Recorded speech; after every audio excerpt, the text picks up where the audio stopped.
इतिहासामध्ये अशा काही रात्री होऊन गेल्या ज्या रात्रीच्या गर्भात केवळ काळोख नव्हे तर माणुसकीच्या चुकांचा आणि दुर्लक्षित नियमांचा विषारी धूर दडलेला असतो. 2-3 डिसेंबर 1984ची मध्यरात्री ही भारताच्या आणि जगाच्या औद्योगिक इतिहासातील अशीच एक अशुभ आणि महाभयंकर रात्र ठरली.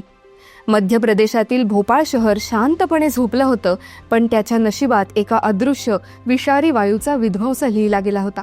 युनियन कार्बाइड इंडिया लिमिटेड म्हणजेच UCIL च्या कीटकनाशक कारखान्यातून रात्रीच्या अंधारात गळायला लागलेला मिथाइल आयसोसायनेट MIC नावाचा प्राणघातक वायू हा केवळ रासायनिक स्फोट नव्हता, तो मानवी निष्काळजीपणाचा, औद्योगिक लोभाचा आणि सरकारी उदासीनतेचा एक सामूहिक संहार होता.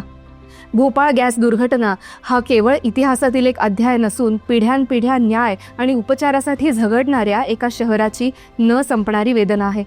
हा दिवस म्हणजे मानवाने उभारलेल्या भौतिक प्रगतीला लागलेला सर्वात मोठा डाग आहे. नमस्कार मंडळी, आज आपण भोपाळ गॅस दुर्घटनेविषयी माहिती जाणून घेणार आहोत.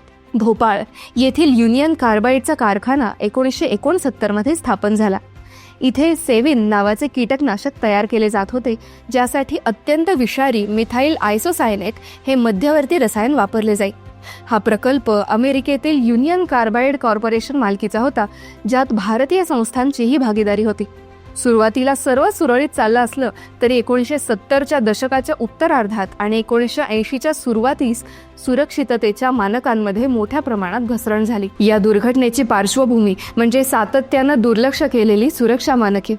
1981 मध्ये फॉस्जिन वायूमुळे एका कर्मचाऱ्याचा मृत्यू झाला होता. त्यानंतर जानेवारी आणि फेब्रुवारी 1982 मध्ये झालेल्या MIC गळतीमुळे अनेक कामगार रुग्णालयात दाखल झाले. याच काळात स्थानिक पत्रकार राजकुमार केसवानी यांनी आपल्या रपट नावाच्या वृत्तपत्रात धोक्याची घंटा वाजवली होती. भोपाळच्या लोकांनो, जागे व्हा, तुम्ही एका ज्वालामुखी पर्वताच्या तोंडावर आहात. हे त्याचं शीर्षक आज इतिहासातील एक गंभीर इशारा म्हणून पाहिले जाते. पण तत्कालीन प्रशासनानं आणि कंपनीनं त्याकडे सोयीस्कर दुर्लक्ष केलं. कारखान्यातील शीतकरण प्रणाली म्हणजेच रेफ्रिजरेशन सिस्टीम, फ्लेअर टॉवर आणि वायू शुद्धीकरण यंत्रणा म्हणजेच वेंट गॅस स्क्रबर यांसारखी अनेक महत्त्वपूर्ण सुरक्षा उपकरणं एकतर बंद ठेवण्यात आली होती किंवा त्यांची कार्यक्षमता अत्यंत कमी झाली होती, ज्यामुळे मोठ्या दुर्घटनेची वेळ जवळ आली होती. 2 डिसेंबर 1984 रोजी रात्री उशिरा कारखान्यातील E610 या भूमिगत टाकीत 42 टन MIC वायू साठवला होता. सुरक्षा नियमांनुसार ही टाकी 50% जास्त भरलेली नसावी. या टाकीचा नायट्रोजन दाब आधीच निकामी झाला होता. रात्री सुमारे 10:30च्या सुमारास टाकीतील दाब वाढू लागला. रात्री 11च्या सुमारास टाकीतील वाढत्या दाबाकडे यंत्रणेतील दोष म्हणून दुर्लक्ष करण्यात आलं. मध्यरात्रीनंतर अंदाजे 12:40 टाकीतील तापमान 25 डिग्री सेल्सिअसच्या पुढे गेलं आणि दाब धोकादायक पातळीपर्यंत वाढला.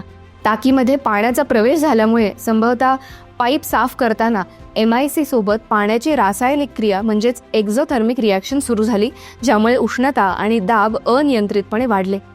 त्यानंतर पहाटे 12:50 ते 1 वाजण्याच्या दरम्यान टाकीचा आपत्कालीन झडप म्हणजेच इमर्जन्सी रिलीफ वॉल्व्ह दाब सहन न करू शकल्याने फुटला आणि अंदाजे 30 ते 40 टन विषारी मिथाइल आयसोसायनेट वायू एका तासाच्या आत वातावरणात मिसळला. हा वायू दक्षिण पूर्वेकडील दाट लोकवस्तीच्या दिशेने पसरला आणि एका शांत शहराला मृत्यूच्या दरीत ढकललं. या दुर्घटनेतील सर्वात धक्कादायक आणि अनैतिक गोष्ट म्हणजे कारखान्यातील अधिकाऱ्यांनी जनतेला जाणून बुजून धोक्याची माहिती दिली नाही. पहाटे 12:50 कारखान्याच्या कर्मचाऱ्यांनी अंतर्गत धोक्याचा सायरन म्हणजेच इंटरनल सायरन वाजवला, परंतु सार्वजनिक सायरन जो पब्लिक सायरन आहे, जो शहराला सावध करू शकला असता, तो कंपनीच्या कार्यपद्धतीनुसार लोकांना अनावश्यकपणे घाबरवू नये म्हणून फक्त थोडा वेळ वाजवून तात्काळ बंद करण्यात आला. लोकांना त्यांच्या घराबाहेर पडून जीव वाचवण्याची संधीच मिळाली नाही. एवढंच नाही तर जेव्हा पोलीस आणि स्थानिक प्रशासनानं 1 वाजण्याच्या सुमारास कारखान्यात संपर्क साधला, तेव्हा अधिकाऱ्यांनी 2दा सर्व काही ठीक आहे, एव्हरीथिंग इज ओके अशी खोटी ग्वाही दिली. नंतर 2 वाजायच्या सुमारास जेव्हा मृत्यूचं तांडव सुरू झालं, तेव्हा भोपाळच्या हॅमिडिया रुग्णालयाला गळतीबद्दल कळवण्यात आलं, पण त्यांना प्रथम अमोनिया, नंतर फॉस्जिन आणि शेवटी MIC वायू असल्याची चुकीची माहिती मिळाली. रुग्णालयातील कर्मचाऱ्यांनी कधीही MIC-बद्दल ऐकलं नव्हतं. त्यांच्याकडे त्यावर कोणतंही प्रतिविष म्हणजेच अँटीडोट नव्हतं. माहितीच्या या भयानक अभावामुळे आणि कंपनीच्या क्रूर निष्काळजीपणामुळे हजारो लोक कोणतीही वैद्यकीय मदत न मिळाल्याने तडफडून मृत्युमुखी पडले. लोकांना वाचवण्यासाठी कोणताही प्रोटोकॉल नव्हता आणि प्रशासनाला खरी माहिती देण्याची नैतिकताही कंपनीनं दाखवली नाही. या गॅस गळतीचे परिणाम तत्काळ आणि दीर्घकाळ टिकणारे होते. तत्काळ 3,787 लोकांचा मृत्यू झाला. तथापि विविध संस्थांच्या अंदाजानुसार पहिल्या 2 आठवड्यात 8,000हून अधिक लोक मरण पावले आणि एकूण मृतांचा आकडा 16,000हून अधिक मानला जातो. 5,58,125हून अधिक लोक जखमी झाले, ज्यात 3,900 लोक कायमस्वरूपी अपंग झाले. गॅसच्या तीव्रतेमुळे लोकांचे डोळे जळू लागले, श्वासोच्छ्वास थांबला आणि फुफ्फुसांना गंभीर इजा झाली. भोपाळवर या दुर्घटनेचं सावट आजही कायम आहे. या दुर्घटनेमध्ये वाचलेल्या हजारो लोकांना डोळ्यांचे जुनाट आजार, श्वसनमार्ग आणि फुफ्फुसांचे विकार, मज्जातंतूंचे नुकसान म्हणजेच neurological damage, post traumatic stress disorder म्हणजेच PTSD आणि कर्करोगाचं वाढलेलं प्रमाण यांसारख्या गंभीर आरोग्य समस्यांना तोंड द्यावं लागत आहे.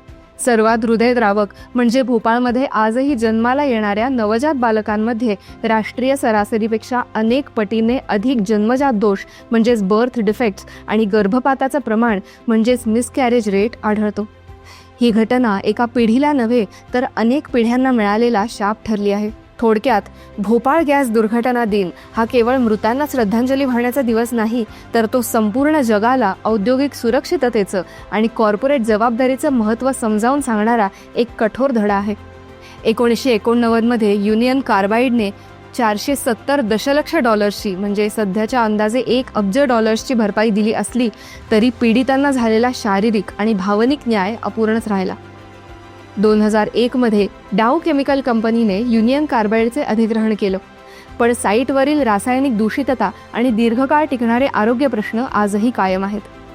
तर मंडळी, आजच्या पुरतं एवढंच. आम्हाला आशा आहे की तुम्हाला आमचा हा पॉडकास्ट अवश्य आवडला असेल. आवडला असल्यास लाईक व शेअर करायला विसरू नका व खाली असलेल्या कमेंट बॉक्समध्ये आपले विचार आणि मत मांडण्यास अजिबात संकोच करू नका. पुढील अपडेट जाणून घेण्यासाठी आमच्या चॅनलला सबस्क्राईब करा व बेल आयकॉन प्रेस करायला विसरू नका. धन्यवाद.